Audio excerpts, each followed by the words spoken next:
सरकार ने आजम खां को दिया एक बार फिर बड़ा झटका। समाजवादी पार्टी का कार्यालय और रामपुर पब्लिक स्कूल को 7 दिन के अंदर खाली करने का आदेश जारी कर नोटिस चस्पा किया है। अब नोटिस के जवाब में आजम खां की तरफ से क्या प्रतिक्रिया आती है ये देखना आगे होगा। लेकिन जिस तरह से समाजवादी पार्टी के कार्यालय को दारुल अवाम जिसको कहा जाता है, आजम खां का निजी कार्यालय है, लेकिन उसके बावजूद वो 30 साल की लीज पर था, जिसकी लीज को कैबिनेट ने समाप्त कर दिया था। उसके बाद में उसके ऊपर खाली करने के खतरे के बादल मंडरा रहे थे, लेकिन नोटिस चस्पा होने के बाद तय हो गया है कि प्रशासन ने उस जगह को वापस लेने के बाद उसको शिक्षा विभाग में निहित करके अब उसको खाली कराने के लिए 7 दिन का नोटिस दिया है। अब देखना यही होगा कि वो 7 दिन बाद खाली होता है या फिर आजम खां की तरफ से कोई अदालत जाता है।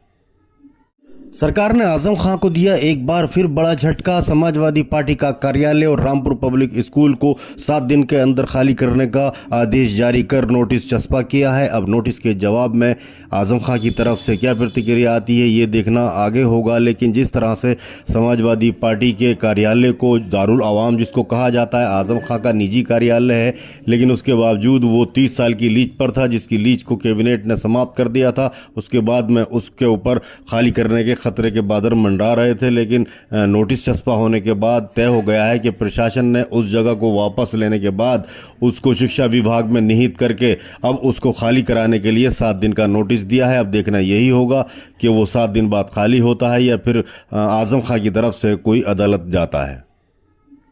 सरकार ने आजम खां को दिया एक बार फिर बड़ा झटका। समाजवादी पार्टी का कार्यालय और रामपुर पब्लिक स्कूल को 7 दिन के अंदर खाली करने का आदेश जारी कर नोटिस चस्पा किया है। अब नोटिस के जवाब में आजम खां की तरफ से क्या प्रतिक्रिया आती है ये देखना आगे होगा। लेकिन जिस तरह से समाजवादी पार्टी के कार्यालय को दारुल अवाम जिसको कहा जाता है, आजम खां का निजी कार्यालय है, लेकिन उसके बावजूद वो 30 साल की लीज पर था, जिसकी लीज को कैबिनेट ने समाप्त कर दिया था। उसके बाद में उसके ऊपर खाली करने के खतरे के बादल मंडरा रहे थे, लेकिन नोटिस चस्पा होने के बाद तय हो गया है कि प्रशासन ने उस जगह को वापस लेने के बाद उसको शिक्षा विभाग में निहित करके अब उसको खाली कराने के लिए 7 दिन का नोटिस दिया है। अब देखना यही होगा कि वो 7 दिन बाद खाली